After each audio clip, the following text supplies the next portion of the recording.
Donc Claude, bonjour et merci d'être là. Bonjour Florence, merci de m'accueillir aussi. C'est vraiment une grande joie de t'accueillir pour cette interview. Bonjour à toutes celles qui regardent et tous ceux peut-être aussi qui vont regarder. Donc Claude, toi tu es thérapeute de couple et tu transmets une méthode qui est la méthode Imago. Donc si je ne me trompe pas, tu me corriges si je me trompe. C'est un accompagnement à la relation aussi beaucoup. Tout à fait. Dans le couple, dans la sexualité du couple et à la relation à soi aussi. Tout à fait. Tu es sexothérapeute, tu es formateur et auteur. Et là, on va en parler un peu, puis il y aura surtout les liens aussi dans le Révèle ta magie. En début d'année, tu as sorti un livre qui s'appelle Réenchanter son couple. Chez Erol, tout à fait. Chez Erol, merci. Et donc, on mettra le lien pour celles qui ont envie, ou ceux qui ont envie d'aller voir ce livre et de le commander. Donc, Claude, moi, j'avais envie de te proposer d'être là dans cette édition qui parle de ces personnes qui se mettent au service du mouvement de vie et du sacré. Et j'aimerais que tu nous partages ta vision, ta définition un peu de la relation à soi, de la relation de couple et de qu'est-ce que c'est pour toi une relation vivante et sacrée. Ça, il faut tout un livre pour expliquer ça. C'est pour ça que j'aime bien avoir des questions comme ça sans savoir, parce que comme ça, je vais dire juste ce qui me vient là. Oui. Une relation vivante et sacrée, c'est une relation où on communique vivante. Pour moi, pour que ce soit vivant, c'est qu'on communique avec le corps, à la fois avec les mots et avec les paroles. Et c'est apprendre à s'écouter chacun dans son monde. C'est-à-dire qu'on n'est pas pareil, on n'est pas des jumeaux comme dans le couple, on a des mondes différents. Donc c'est apprendre à accepter l'autre avec ses différences, mais aussi, et pour cela, c'est apprendre une forme de communication qui est saine, on va dire, qui va permettre de créer des ponts, qui va permettre de se connecter avec le cœur. Et non pas. Et ce qui arrive très souvent, c'est que si on n'a pas les outils, très souvent la communication, elle est loin d'être voilà, à ce niveau-là. Et c'est ça qui fait que les couples s'éloignent très souvent, parce que la relation devient moins voilà, vivante, parce que la communication, elle est sur des plans différents. C'est ça la méthode Imago, c'est qu'on remet les gens sur le même niveau de connexion. Donc il y a ça. Et tu disais, sacré, pour moi, une relation sacrée, nous, le sacré, il se met surtout dans ce dialogue. C'est-à-dire, je suis thérapeute de la relation, comme tu disais si bien. On n'est pas thérapeute de l'un, de l'autre, on est thérapeute de l'espace relationnel. Et on remet de la vie, ou alors, c'est pour ça que le livre s'appelle Réenchanter, entre parenthèses, Réenchanter, c'est qu'on enchante ou on réenchante. C'est-à-dire qu'on remet de la vie, de la connexion là où il y en a moins. Ou pour les couples qui démarrent, c'est de comment on fait pour se connecter avec le cœur directement, quoi, pour avoir les outils dès le début. Et c'est le dialogue Imago qui est l'espace sacré. J'appelle ça. Le sacré, il est dans. Je prends le temps de te parler dans un espace sécurisé, ritualisé, et aussi avec des règles qui vont permettre de vraiment se connecter avec le cœur. Pour moi, le sacré, il est là, c'est connexion avec le cœur. Il n'y a pas de téléphone, il n'y a pas d'enfant, il n'y a rien qui peut comment dire, arrêter ou interrompre vraiment Voilà, c'est interférer dans la connexion. C'est vraiment important que c'est un espace qu'on donne. Pour moi, le sacré, il est je prends rendez-vous chez le médecin, j'y vais, quoi, je veux dire, on y va et on se dit pas, je vais peut-être. Non, et on prend rendez-vous avec le couple, on le fait, c'est pas, on va pas laisser d'autres choses venir prendre la place de. C'est-à-dire le couple est au moins aussi important que les autres choses. Et moi, je pense que c'est la chose la plus exigeante et la plus difficile et la plus importante aujourd'hui dans le monde moderne. Je regardais quelqu'un de connu là, qui parle là-dessus, je disais, mais pourquoi je parle du couple? Parce que ça s'impose à moi, c'est le sujet, et c'est vrai que c'est le sujet aujourd'hui, c'est la chose la plus difficile pour moi aussi, c'est la chose la plus exigeante à vivre. Oh, merci, j'adore que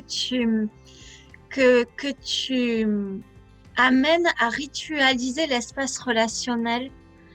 Tu vois, c'est quelque chose, par exemple, que je fais dans mes cercles, c'est-à-dire qu'on a un bâton de parole pour parler. Et je trouve magnifique de se dire que la communication, elle peut être ritualisée, mais finalement dans son couple ou avec ses enfants.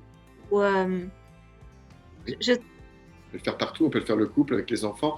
Ce qui est important, c'est se donner des rendez-vous. Pour moi, le rituel, c'est se donner rendez-vous. et Ça, quand, pardon, vas-y. non, non, c'est ça que je voulais dire. Pour moi, le rituel, c'est se donner rendez-vous avec le cadre du dialogue imago, bien sûr.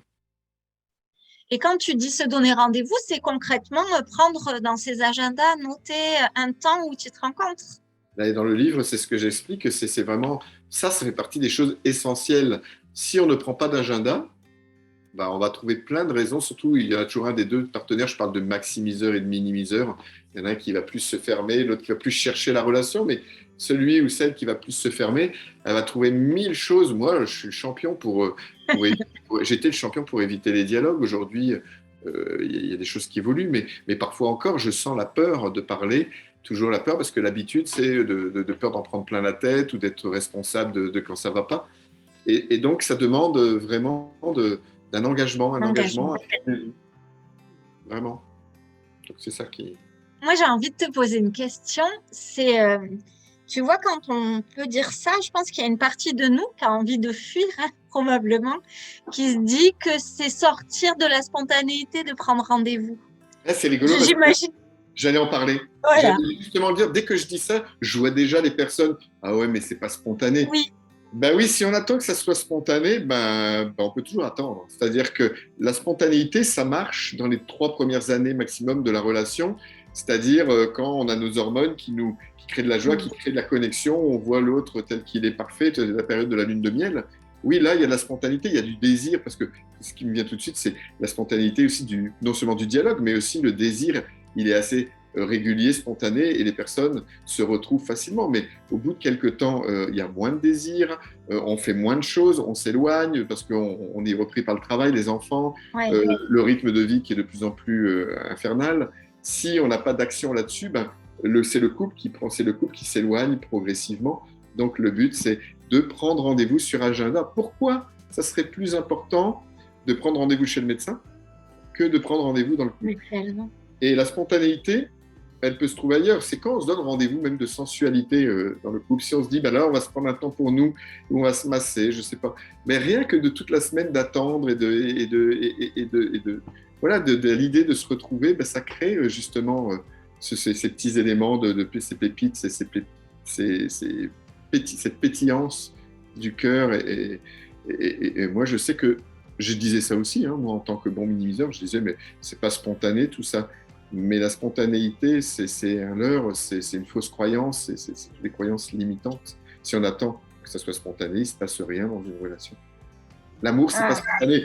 L'amour, c'est une décision de cheminer ensemble, d'écouter l'autre, de donner à l'autre ce dont il a le plus besoin, sans se sentir non plus obligé ou se sentir soumis. C'est tout un équilibre entre les deux. Mais le but, c'est de pouvoir donner à l'autre, parce que quand on donne à l'autre ce dont il a le plus besoin, on reçoit forcément aussi ce dont nous, on a besoin dans la relation. Ou envie, parce que besoin et envie, c'est des choses différentes aussi, on va en reparler. Mais... Et tout ça, je l'écris. Tout ça, c'est ce que je détaille dans le livre aussi. Ça donne envie de plonger dedans. Merci pour ça, parce que c'est vrai, quand on cherche une fuite, on peut se trouver des excuses comme « c'est pas spontané » et c'est tellement simple. Et merci de nous encourager aussi à aller au-delà et de voir que la spontanéité, elle se crée aussi, même dans des rendez-vous pris. Tout à fait. Oui. C'est vrai. Qu'est-ce que toi, tu aimerais transmettre là, si on imagine que tu as un petit temps comme un espace pour transmettre un message à ceux qui souhaitent entrer dans cette relation, comment on pourrait dire, équilibrée, où on ramène les mondes, comme tu disais tout à l'heure. Quel serait pour toi, quel serait le conseil que tu pourrais donner à des personnes qui ont envie de rentrer dans cette relation-là? C'est tout l'objet, tu vois, de la pratique que j'ai. En 2006, quand j'ai découvert la méthode Imago, c'était la méthode que j'ai trouvée parce que j'ai trouvé qu'elle me mettait en sécurité. C'est-à-dire, je me disais, je me sens assez en sécurité pour me montrer tel que je suis. Parce qu'avant, je cachais toutes mes parties vulnérables, je ne les montrais jamais, j'avais trop peur de ne pas être aimé, d'être rejeté, d'être humilié, toutes des choses qui viennent de l'enfance. Donc, quand j'ai découvert cette méthode, je me suis dit, ah, peut-être qu'un jour, je vivrai le couple. Donc, moi, c'est ce que j'ai voulu mettre dans le livre, c'est-à-dire j'ai donné plein d'exercices pour justement parler, je vais dire, pour que les couples se parlent de cœur à cœur, même, parce qu'il y en a un qui est plus rationnel, il va parler plus avec la tête, surtout dans les moments délicats, on va remonter dans la tête pour contrôler, pour rationaliser, et l'autre qui va être plus émotionnel, qui va plus être au niveau des émotions là, puis nous, bah, le but du dialogue, c'est de ramener les deux au niveau du cœur. Celui qui est dans la tête, il va descendre un peu, celui qui est dans les émotions va remonter un petit peu pour justement se connecter. Moi, le seul conseil, c'est vraiment d'apprendre ces outils-là parce qu'on ne les a pas appris. Moi, je sais que pendant des années, j'ai ramé, je veux dire, je ne me sentais pas en confiance, je me suis dit que j'y arriverais jamais parce que j'y arrivais pas, j'ai pas envie de critiquer, mais je critiquais tout le temps, ou je me sentais toujours critiqué, alors je me fermais, je disais rien, puis après je fuyais. En tout cas, moi, ça parle bien sûr de mon expérience, puis aussi de des groupes d'hommes. J'ai fait beaucoup de groupes d'hommes, j'ai participé avec les hommes dans des groupes d'hommes, j'ai accompagné les hommes, j'ai beaucoup, il y a quelques années, et c'était toujours la même chose, cette question de sécurité où on ne se sentait pas compétent, on ne se sentait pas correct, on ne se sentait jamais à la hauteur. Tu vois, donc, c'était vraiment de trouver un outil, et quand j'ai découvert, c'est pas moi qui l'ai inventé, hein, c'est Harvey Hendricks dans les années 80, c'est vraiment une méthode, pour moi, la seule que j'ai trouvée qui permette vraiment de se sentir en sécurité et d'oser la vulnérabilité. Parce que pour se montrer vulnérable et parler avec son cœur, il faut se sentir d'abord en sécurité. Et pour se sentir en sécurité, il faut des structures, il faut des rituels, pour moi, c'est ça qui permet la sécurité, où chacun va pouvoir parler, s'écouter, et avec des règles, comme dans tous les jeux. C'est un jeu. J'adore, c'est super.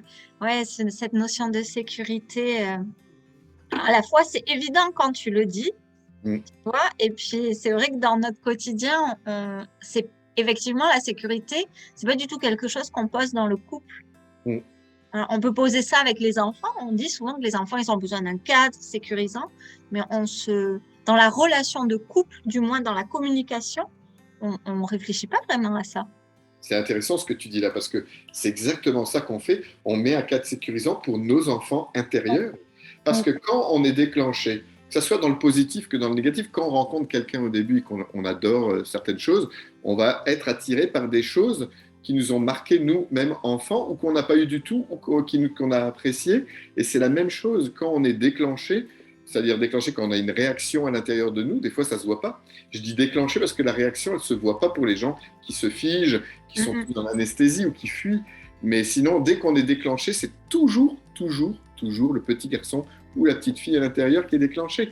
Donc, pour qu'il puisse s'exprimer là où il n'a pas pu s'exprimer enfant, parce qu'enfant, il n'y avait pas le cadre, il n'y avait pas l'espace, s'il y a eu plein de frères et sœurs, s'il y avait de la dépression chez les parents, s'il y avait un manque d'écoute, pour plein de raisons, même si avec des super parents, l'enfant a pu vivre ça, des moments où il ne s'est pas senti écouté, entendu. Et ben, dans la relation, on va mettre ce cadre sécurisé pour que l'enfant puisse sortir, puisse émerger et se sentir entendu, écouté, validé, avec de l'empathie. Et c'est ça qui va faire que le problème va disparaître.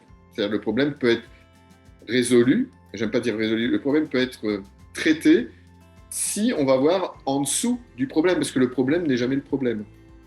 Les problèmes qu'on a dans le couple, on pense qu'on des fois on se sépare pour des problèmes qu'on a, mais c'est pas des problèmes, c'est qu'est-ce que ça vient toucher en dessous de l'enfance.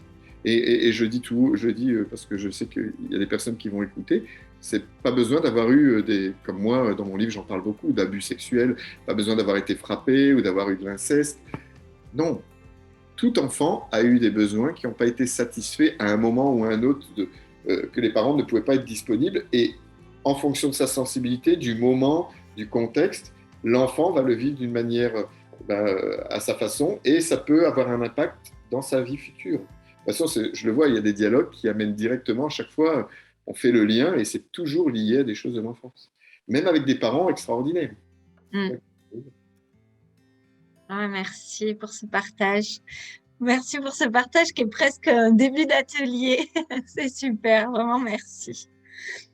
Alors, tu disais tout à l'heure que toi, tu avais été une personne pas à l'aise dans la communication de couple. Et c'est quoi ton déclic? C'est quoi qui t'a amené à avoir envie de mettre du sacré là-dedans? j'ai pas eu envie de mettre du sacré, c'était très loin de moi, tout ça. Moi, je vois l'invisible depuis tout le temps. L'invisible que je parle, c'est plutôt le non-verbal. Mm. Comme quand il y a des abus, enfants, très bébés, on développe un sixième sens, c'est-à-dire on peut voir tout le non-verbal pour se protéger. C'est une protection, c'est un sixième sens pour gérer notre sécurité. Ce qui fait que ça a été un point fort déjà quand j'étais prof d'éducation physique, que j'avais un bon rapport avec les élèves et j'arrivais vraiment à voir ce qui n'allait pas au-delà de leurs mots. Donc voilà, ça c'était déjà en moi, mais c'est vraiment un stage que en 2006, j'ai rencontré la méthode Imago. Ma partenaire de l'époque m'a tiré de force dans un stage, et c'est très souvent ça, c'est les femmes qui sont très souvent initiatrices. Et c'est vrai, c'est encore vrai quand même très souvent, même si ça arrive que des fois j'en rencontre, c'est l'inverse et c'est super. Mais moi, ma partenaire, elle m'avait tiré parce que ça allait pas du tout entre nous, mais moi j'avais peur et donc j'ai dit, bah, ok, on y va. Et ça a été une révélation en 2006 de ce stage-là. J'ai eu des frissons partout tellement je me suis dit, oh là là, il y a quelque chose qui se passe, ma vie, elle change, là, elle va changer. Et j'ai voulu faire une thérapie Imago avec ma partenaire et il n'y avait aucun thérapeute Imago en France en 2006. Donc j'ai dû attendre 2009 pour me former en Suisse avec d'autres et on a créé l'association en 2012. Et depuis 2012, voilà, on fête les 10 ans là dans quelques jours. À la fin du mois, on va fêter on fait 4 jours de séminaire pour fêter les 10 ans. Mais c'est ça, c'est venu à moi. Dans ma vie, c'est souvent les choses qui viennent à moi. Je suis assez guidé. Tu vois, moi, je suis pas très. J'ai un côté spirituel, mais je ne veux pas dans le côté ésotérique. Mais par contre, ma mère m'a toujours dit que j'avais des anges. Mais j'ai envie de croire que j'ai des anges qui me guident. Souvent, je ne choisis pas moi ce que je vais faire. C'est comme si la vie m'amenait sur un plateau très souvent. Et je dis oui, c'est-à-dire que je peux reconnaître les signes. Et je dis oui. Et j'ai l'impression d'avoir une vie. J'ai beaucoup de chance. J'ai l'impression d'avoir une belle vie grâce à tout ça, quoi. Ah, merci. Ah, c'est chouette. Merci beaucoup pour ce partage. J'ai juste une petite question un peu technique. Euh, du coup, avec ton association, vous formez des thérapeutes? Alors, moi, j'ai été longtemps dans le bureau de l'association en tant que responsable de la communication, mais aujourd'hui, moi, je suis parti au Québec 5 années et j'ai quitté l'association en tant que membre actif. Je suis toujours membre, bien sûr. Mais l'association Imago France, oui, forme des thérapeutes et forme des facilitateurs. Il y a deux métiers avec Imago. C'est-à-dire, D'accord. soit on peut former des thérapeutes de couple Imago, c'est juste pour des gens qui sont déjà soit psychothérapeutes, soit psy-praticiens, qui ont déjà une pratique, qui sont supervisés, qui ont l'habitude d'accompagner. Ça, cette formation, elle est pour eux. Soit facilitateur Imago, c'est tous les autres métiers où on utilise l'outil Imago dans des diades, soit en entreprise, soit dans les familles. Soit, moi, des fois, je peux aussi faire accueillir des familles, je trouve ça magnifique, Ah euh, ouais. ouvrir vraiment le champ de la famille. Soit des gens en individuel. Moi, je fais des séances de 3 séances. Je fais des petits coffrets de 3 séances pour savoir quel partenaire on est quand on est célibataire, quel partenaire je suis dans la relation, plutôt que de savoir. Ça n'a rien à voir avec l'autre. Le couple, c'est aussi avoir beaucoup avec soi, quel partenaire j'ai envie d'être et quel partenaire je suis. Donc, c'est ça. Et aussi pour les gens en individuel, ça peut être aussi des gens dont le partenaire ou la partenaire ne veut pas venir en thérapie. Donc on peut accompagner avec cet outil-là en individuel. Et on peut accompagner aussi les couples, mais juste en coaching. C'est-à-dire juste, on n'a pas le droit d'aller dans l'enfance, on n'utilise pas les dialogues qui nous font le lien avec l'enfance, et on peut coacher avec cet outil-là les couples pour qu'ils se parlent. Donc ça, c'est une formation de facilitateur pour tous les ostéopathes, les médecins, les kinés, les profs, les éducateurs, les formateurs. Magnifique. Et même en entreprise. Du coup, il y a des personnes qui utilisent cette communication-là en entreprise. Oui, il y a quelques personnes, je pense à Marion qui est à Périgueux, qui est vraiment facilitatrice et qui travaille avec énormément d'entreprises. Je pense à Isia Barrette, qui est elle, qui a un lieu dans son lieu près de Rambouillet. Elle a un super lieu où elle travaille aussi avec son mari. Ils travaillent beaucoup dans les grandes entreprises même. Donc oui, il y a des personnes qui sont plus spécialisées en entreprise, des gens plus famille, des gens plus couple. La majorité, c'est thérapeutes de couple quand même, on a formé, mais il y a de plus en plus de facilitateurs et je trouve ça chouette. Oui, ouais, c'est magnifique. C'est magnifique. Pour en revenir un peu à toi, moi j'avais envie, puisque ce numéro, la thématique c'est célébrer le sacré, j'avais envie de te demander, toi, quand tu sens que tu as besoin comme de reprendre de l'énergie là et de te reconnecter à la beauté de la vie, c'est quoi ton truc? Mhm. je sais que moi, quand je suis pur connecté, quand je me déconnecte, c'est parce que j'ai des émotions qui sont à l'intérieur et que j'arrive pas à les sortir. Donc, soit je demande un dialogue imago, et là, je peux dire tout ce qui est là, parce que ça veut dire qu'il y a quelque chose que je ne sais pas. J'essaie de trouver avec curiosité qu'est-ce qui se passe à l'intérieur. Il y a la danse. Moi, j'adore danser. Oui, Et je trouve que je danse plus assez, même dernièrement. Je vais marcher. Toi, ce qui reconnecte, c'est la nature, le contact avec la nature aussi. Moi, je vis sur l'île de Noirmoutier. Je sors, je suis carrément au bord de la mer, et il y a des forêts. C'est vraiment magnifique. Donc, c'est ça. Quand je suis seul, tu vois. Et c'est aussi, tout à l'heure, on parlait d'être en couple, c'est aussi apprendre à s'aimer. Alors, c'est ça, quand je parle de s'aimer, c'est apprendre à faire circuler l'amour à l'intérieur de nous, même quand on n'est pas en couple. C'est-à-dire que l'idéal, c'est vrai qu'en couple, on peut s'entraider, mais quand on est seul, on peut aussi faire circuler l'amour de soi à soi. Et je trouve que c'est important de le faire parce que sinon, on va attendre de notre partenaire toute notre vie que c'est lui ou elle qui nous donne ce dont on a le plus besoin. Alors qu'on peut apprendre. Moi, c'est pas si loin où j'ai appris vraiment à me donner tout ça. La pandémie et les confinements, surtout au Québec, ils étaient très, très durs. Encore oui. aujourd'hui, c'est encore très strict là-bas. Et donc, moi, ça m'a permis, en étant seul, de nourrir l'amour de moi, c'est-à-dire nourrir l'amour de moi pour moi, ça a été d'apprendre à faire des petits plats, de me donner, en plus j'aime bien manger, mais de nourrir, de faire des choses là-dessus. J'ai été marcher, je faisais une séance par jour, pas plus. J'allais marcher dans la neige 1 heure et demie tous les jours, je méditais, je faisais des exercices de respiration, je contactais mes amis et je faisais un Zoom tous les jours avec des gens. Et les journées passaient à une vitesse incroyable. Et moi, c'est ça, c'est de savoir que je peux être heureux seul. Ben, ça m'aide aujourd'hui quand je suis en couple. Et ça me permet de ne pas attendre que ma partenaire, elle me nourrisse et d'être en attente que ce soit elle qui me donne. Parce que sinon, là, on tombe dans des patterns et dans des blessures réciproques et ça va aller nulle part.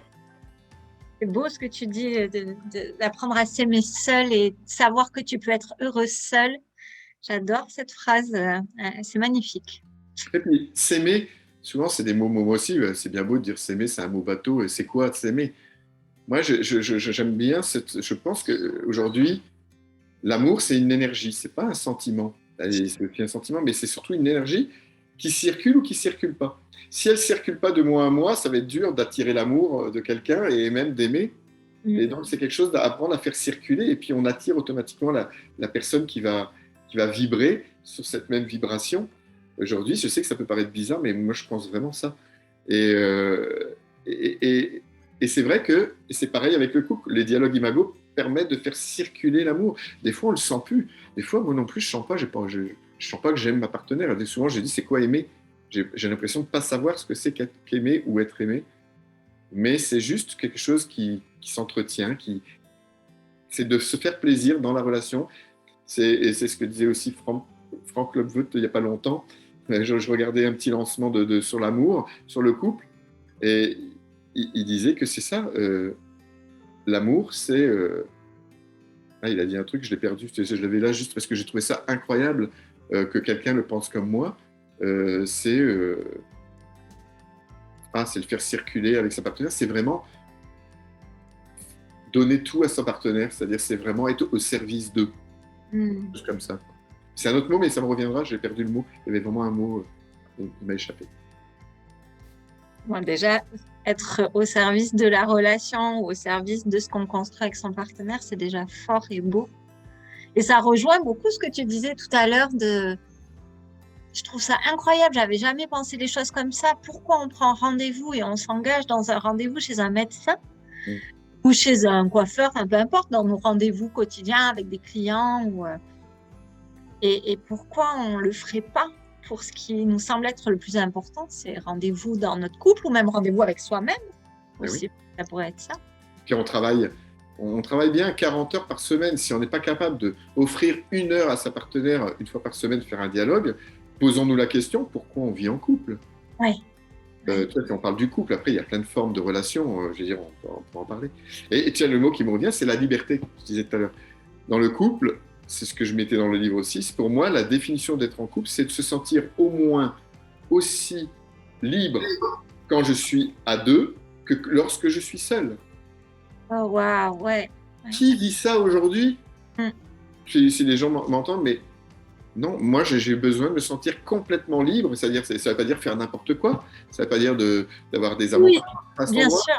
Se sentir libre, c'est de dire tout, de dire exactement ce qui est là, même quand je ne suis pas d'accord, de dire oui, je ne suis pas d'accord, et que ma partenaire puisse accueillir que je ne suis pas d'accord, et de ne pas en faire une affaire personnelle, que je la critique. Non, c'est juste moi, voilà ce que je vis, et qu'on apprenne à s'écouter là-dedans, et qu'on grandisse ensemble là-dedans, et que chacun, que toujours les deux s'y retrouvent, qu'il n'y en a pas un qui se soumette à l'autre, parce que Mm. ça va se tendre le fil à un moment donné, puis à un moment donné, ça peut prendre 10 ans, 15 ans, 20 ans des fois, mais ça explose à un moment donné. Ouais. Ah, magnifique.